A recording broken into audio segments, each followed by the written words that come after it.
Patay tayo dyan.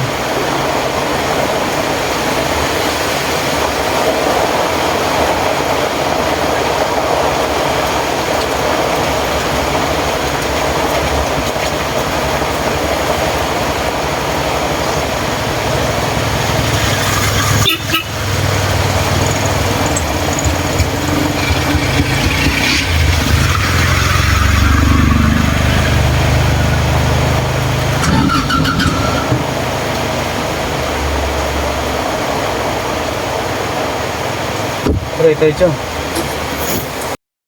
What's up sa inyo mga kangas, and ngayong hapon ay nandito po tayo sa kalagitnaan ng Bagyaw. Na-stranded ho tayo. Ay, nasiraan ho ako din sa kalagitnaan ng Bagyaw. Tsaka sobrang taas ho ng tubig. Yun ho problema. Hindi ako makaalis din, hindi ko alam paano ako makakauwi. Wala pa naman nadaan ho din yung biyaheng jeep. Ang tanong, makakapasok kaya tayo bukas? Lalo't kanina tayo nasiraan pa. Nakaw, ay ako'y nanghihinayan. Ako naman ay hindi sanay. Isang araw na naman na hindi makakapasok. Ako'y hindi sanay. Po, hindi ako sanay ng isa.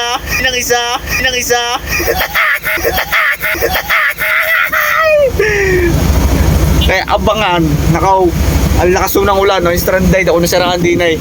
Kaya dyan na ho kayo, ako'y gagawa ng paraan. Ay, ang lakas ng ulan din ay. Ano,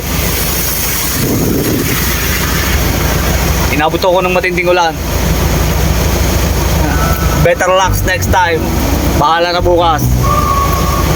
In the Bagyo. In the Bagyo only. So let's come on, babush. Nanggigigil ako. Na-stranded to tayo sa gitna ng, hindi ko alam kung lugar ko oray. Tapos yung nasiraan. Oh, paano tayo niyan? Wala pa man dinadaanan, masakin din eh. Yan yun naman ang baha. Ano? Sobrang bahaw. Inabuto tayo ng trending Bagyaw na, oh, yari. Yari na. So yun mga kaangas, at sobrang bahaw din eh. Inabuto tayo ng malaking baha. Na-stranded to tayo. Hindi ko alam paano ako makakauwi. At wala din ako masakyan mga kaangas.